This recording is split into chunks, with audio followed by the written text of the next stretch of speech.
The original Kamen Rider series aired from 1971 to 1973 and helped kickstart a mega franchise that would endure and last for over 50 years. The idea for the original series came from a 100-page long one-shot manga that Shotaro Ishinomori made and released in 1970 called Skull Man, a story about a violent hero out for revenge against the man who killed his parents. Toru Hirayama approached Ishinomori in adapting the manga for television screens, though it needed reworking because executives thought the source material was too violent for the all-ages kid-friendly demographic they were aiming for. After a lot of reworking of the concept and casting the legendary Hiroshi Fujika as the lead, Kamen Rider would debut in 1971. Kamen Rider stars Takeshi Hongo, a motorcyclist and scientist who gets kidnapped by the evil organization called Shocker, who plan to turn him into the ultimate grasshopper-themed cyborg to do evil deeds for him. Fun fact, the grasshopper theme for the first Kamen Rider was chosen by Ishinomori's son, which is really adorable. As for Hongo's fate, he manages to escape Shocker with cybernetic implants thanks to a friendly scientist, but that friendly scientist dies for his troubles. This premise sets up the core ideals of a Kamen Rider, being a human obtaining powers that the villains also use, but choosing to use those powers for good. This, however, disconnects them from humanity in spite of wanting to protect humanity.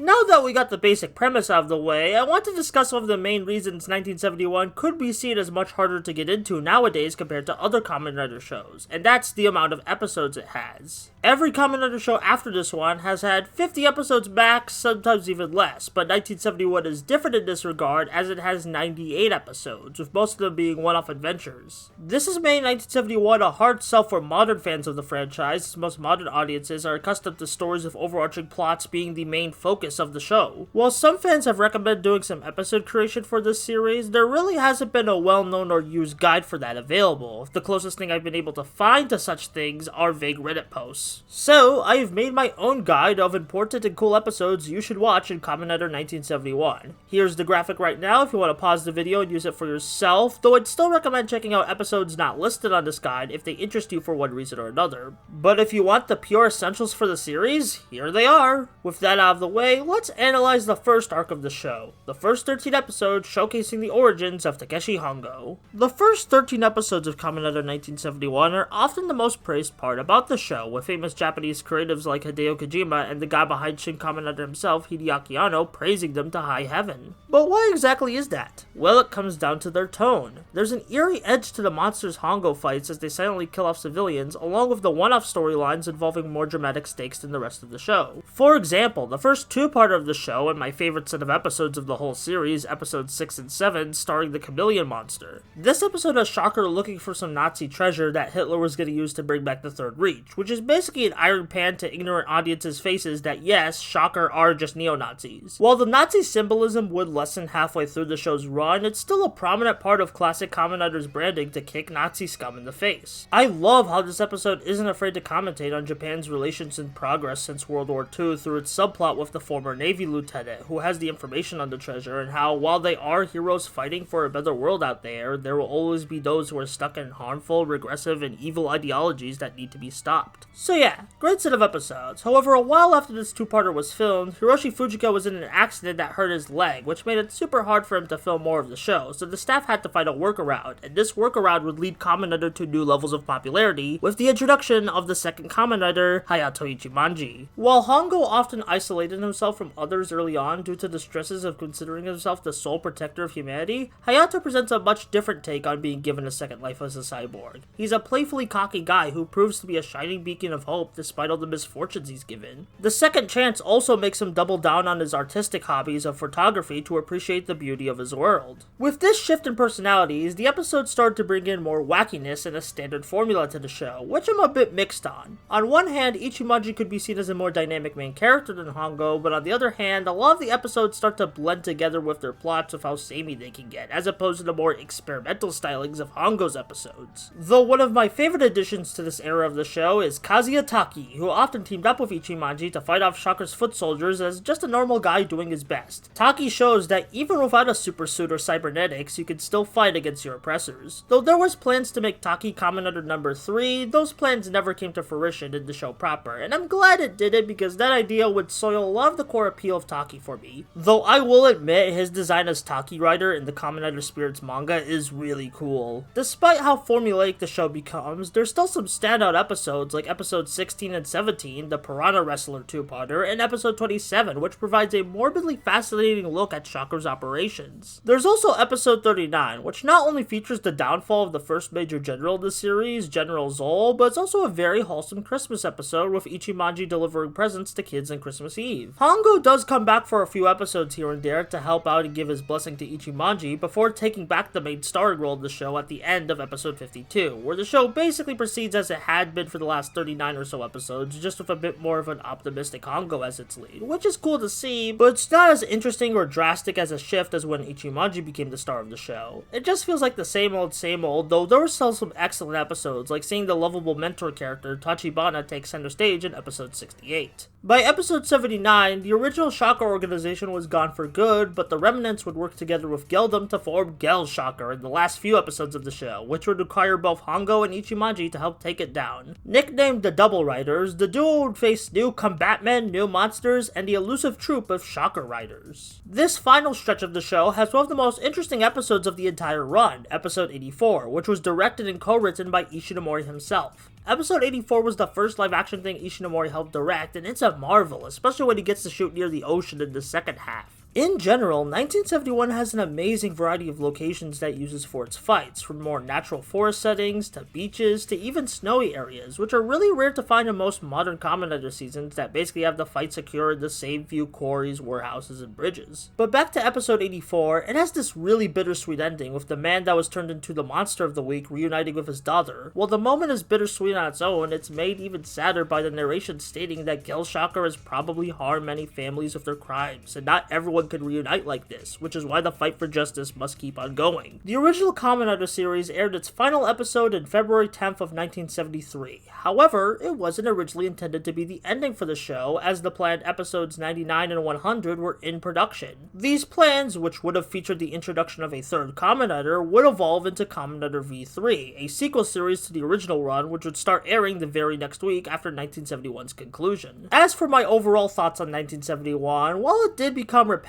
of some of its episode concepts at times, it was still a very exciting yet inspiring action show that anyone can enjoy to this very day. Yeah, it's nowhere near as flashy as the Heisei or Reiwa Rider series, but it never loses its earnest, loving heart that keeps on fighting for a better tomorrow, despite the tragedies both behind and on camera it faces. I'd recommend at least checking out the first 13 episodes to see the raw origins of the Kamen Rider franchise, and to have a frame of reference of what Anno is aiming for his reimagining film Shin Kamen Rider, but there's still some banger episodes in the rest of the show's run for you to discover. And if this happens to be your first exposure to Kamen Rider, well, you're in for a treat, as there's many more great stories to come.